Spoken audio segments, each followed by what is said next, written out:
Welcome to this episode of the $1 Million Mastermind. I'm Larry Weidel, and before we get started, if you want to know exactly how to win again and again, go to weidelonwinning.com/webinar now to watch something I've put together for you. Now let's get going into this episode of $1 Million Mastermind. I'm back with Bill and Judy Edwards of Squatty Potty and of Squatty Potty. And I'm on a different time zone out here. I think it's I've passed my limit. Getting a little late. Yeah. Let's start it over again. I am back with Bill and Judy Edwards of Squatty Potty from Utah. Thanks for joining me, folks. Hey, it's our pleasure. It's good to be here. Yeah, and you guys have become role models. I'd like to point out one thing about people that are looking to do something and maybe they feel like time has passed them by. The thing to think about is maybe the experience you got along the way of reaching, your 50s, early 60s, or late 40s, or whatever, where you feel like, well, the bloom is off the rose for me. You need to remember that Colonel Sanders never started the fried chicken business until he was 65 and he got his first Social Security check from the government. And he said, because country people back then were very proud and they didn't want anything from the government. And so when he got that from the government, he said, oh no, I'm not going to be like this. And, a lot of businesses have been started by, in fact, you talk about, you guys have almost, you had several successes, but also some failures along the way. Fortunately for me, I heard early in my career that most super successful people go bankrupt once or twice along the way up the ladder. So if it happens to you, don't worry about it. You're gonna learn lessons you need to learn. And I found that would be true. And it doesn't have to happen, but if it does happen, don't worry about it. Keep on going because you're learning. And you guys learned a lot of lessons. But the point is that when you had this new idea, you were able to, he still had to do the work and grind it out. But those skill sets, time management, problem solving skills, contacts that you developed just instinctively living your life and doing the things you had done along the way may have had a role in you being able to kind of compress timeframes, because we're talking about in less than 10 years, you built a business that sold a record, 28 million units in a year, over 200 from scratch. What do these things cost? What does that cost on one of these? Well, I'd say average about 25. We do have a new stool on Amazon that sells for 1550, 1560 something. And so not a big ticket item, but in spite of that, sold over 200 million in sales? Yeah, so far our sales are up over 200 million. Yeah. And you did that inside 10 years, from starting point, and something you had no idea about, I hadn't done before, didn't know how to get it manufactured, sold, whatever. But, and you were able to retire. I'll give you the title to a new book you can write. Okay. Old dogs can learn new tricks, and we had, and these old dogs had to learn some tricks, and it was kind of the school of hard knocks, but it's amazing what you can find out. And, we're not it's not a small town anymore, but it's not a big town, but we were just surprised at all the local help we could find. We have a local tech college that was able to help us, print parts and, so we could develop new products and develop things that way. We found local designers, local web designers. We just found almost everything we needed right here in our little town. And so it was fun. It was fun to be a part of that. It was fun to involve our community and just discover all the people that could help us right here locally.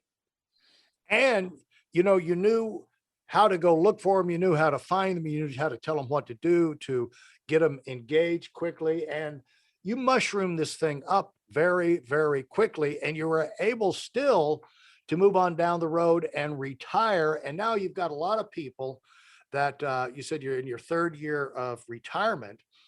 Why still, I'm sure you still have your hand in the business more than you would admit. But the thing is, I'm sure people come to you all the time.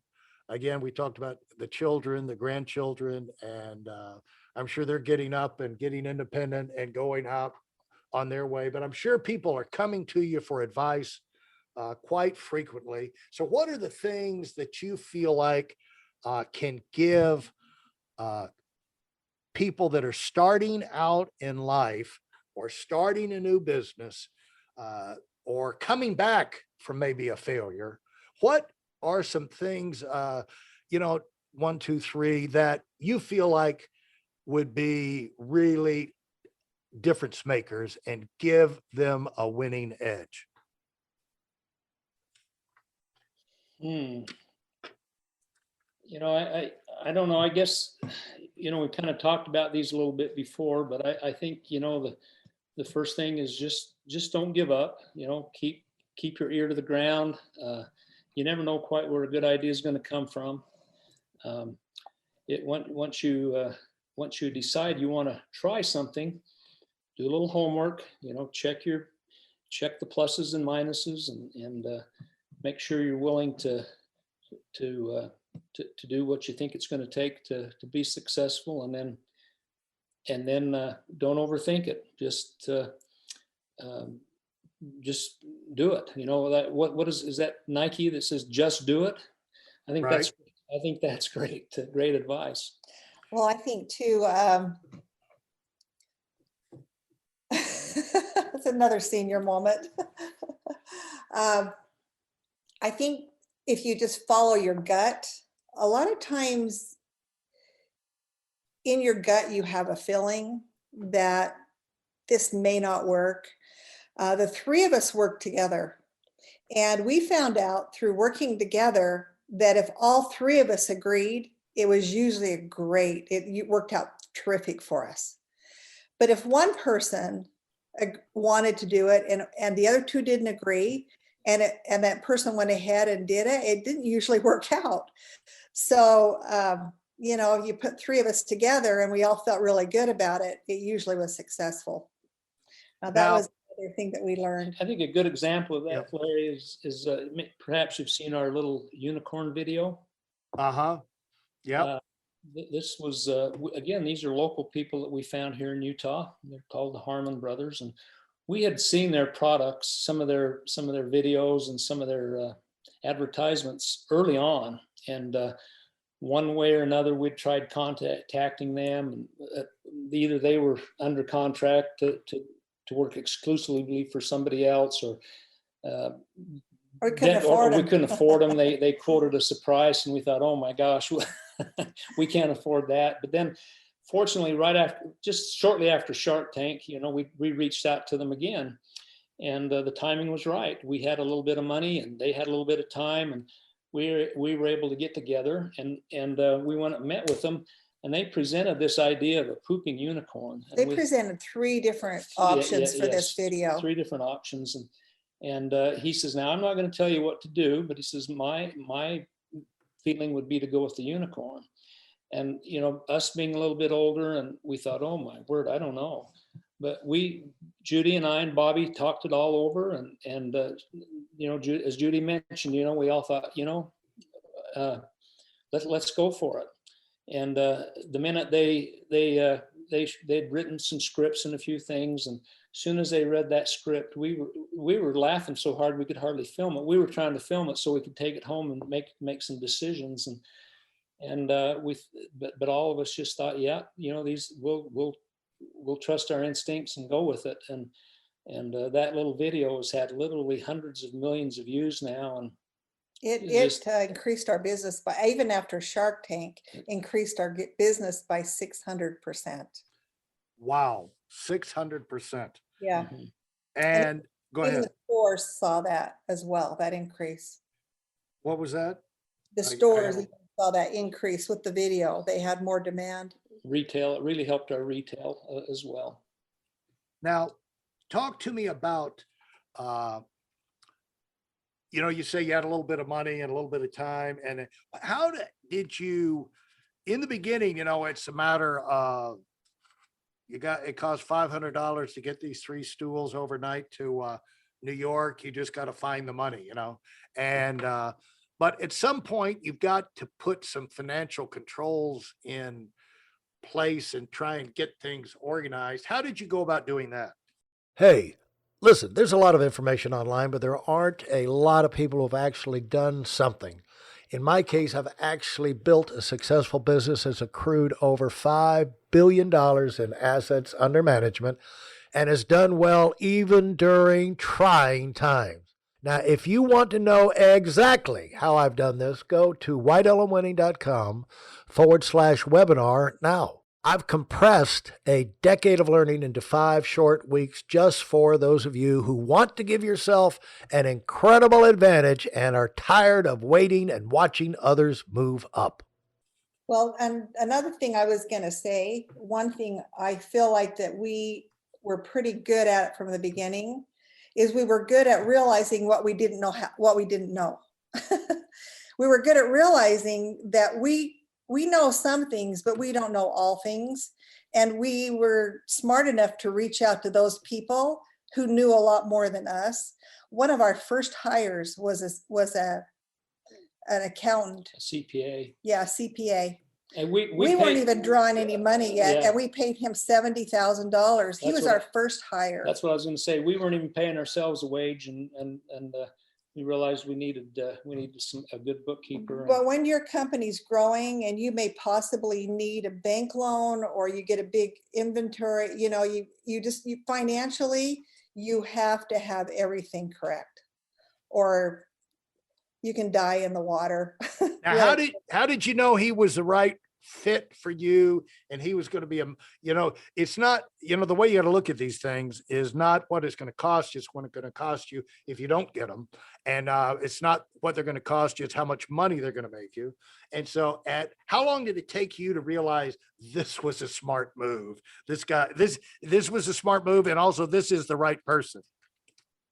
Well, right from the beginning, after we hired him, he started organizing our books and making them so that if we needed a bank loan, we could approach a bank and have proper numbers.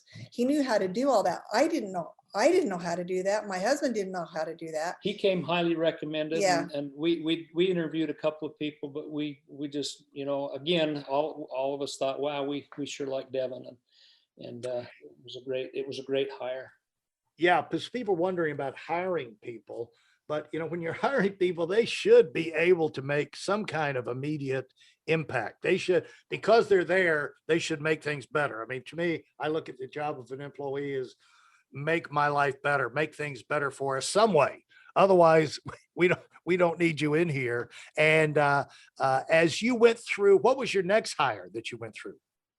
Well, then I hired somebody to work the phones and answer emails, because that's something we could not keep up with and run the business as well. Customer service and just Yeah. all around office help that just lightened our load. Well, then we were still in our warehouse, and we hired a shipping person to come in and box and ship all the products. As we needed things, we would hire them. Again, that's hiring specialists, Yeah. and a warehouse person, I'm sure you could teach pretty quick anybody to do it, but that doesn't mean they're going to be really great at it. Like somebody who's got the experience.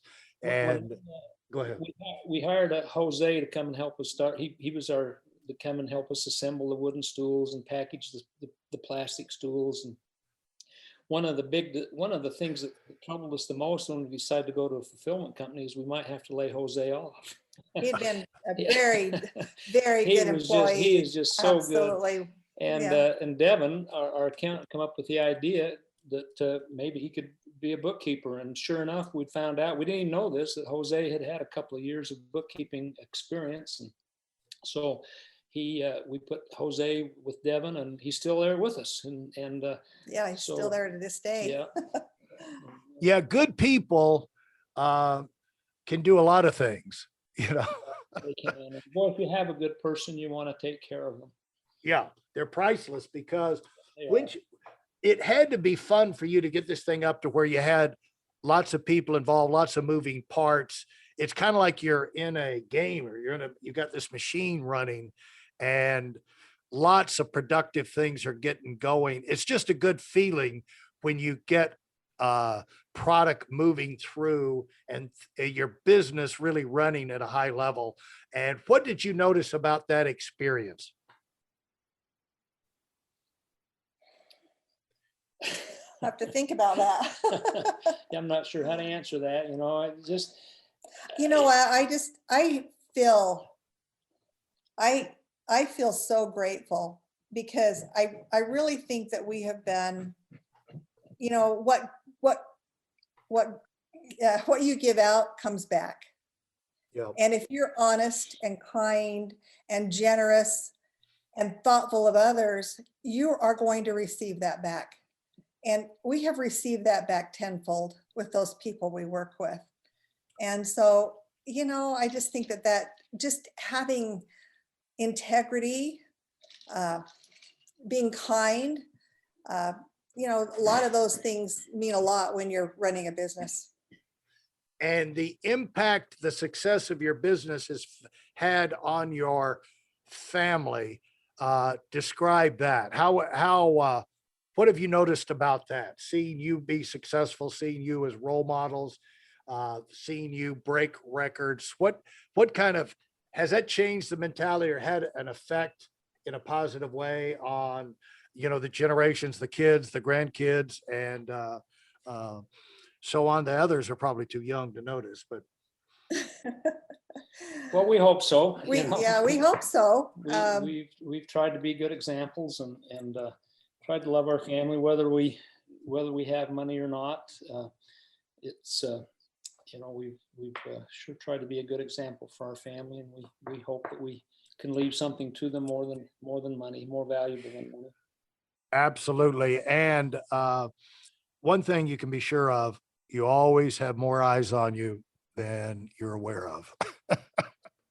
And that's where that consistency and the values you talked about in the beginning, Judy, this started you in your kitchen and having a feeling that you were supposed to do something special. And that has come true and ways you could not have imagined. I'm going to give you both a chance to have a final word here because, your kids, your grandkids, great grandkids are going to be listening.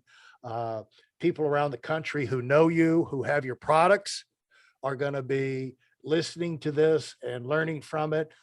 Do you have last word, top of your head, what comes to you that you would like to pass on to those people who want to make a positive impact out there in the world? And as a way of encouragement, what can you say to them? Well, I would say as a 60-year-old woman, it's never too late. I was married, like I say, at 17. I do not have any formal education other than high school, but we went through a long, long school of hard knocks and we learned along the way. And hopefully you learn from your mistakes. And if you don't pull yourself back up and learn from that mistake, then you failed. But failure only comes when you feel paralyzed through anything that happens to you that you can't get back up again. And I would just encourage everyone to realize that it's never too late in your life. As long as you have the courage and ambition to get back up and still keep working and not allow things to get the best of you. I know a lot of times people turn to drugs, they turn to things that are so destructive in their life. And I'm so grateful that these things were instilled in me when I was growing up. That a lot of the things that who I am today is because of what I was taught in my home, has really benefited me. But Yeah, that's really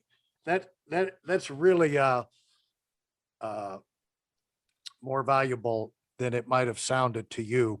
As you were saying it, that's really right on the money there. Thanks so much. Don't allow things to get the best of you, and don't allow yourself to get paralyzed because you're going through the school of hard knocks. We all have to go through the school of hard knocks, and it's not pleasant, no, but it's teaching you things you need to learn. And so don't allow yourself to get paralyzed or immobilized and doubt yourself. Don't allow things to get the best of you. And Bill, do you want to join in with a final word? No, heck, Larry, what would I say? I guess I would, I think two things that are important to learn, I guess, is I think one of them is humility. It seems like life has a tendency to teach us humility, by the things that the dumb things that we do. But I think it's good to be a little bit humble and realize that we don't know everything. We need, there is a higher power. We need help, and we need other people. We're more than just ourselves, and we're so much better if we can use the abilities of others. And then I think to go along with that is gratitude, to be grateful for the things that come, both the good and the bad.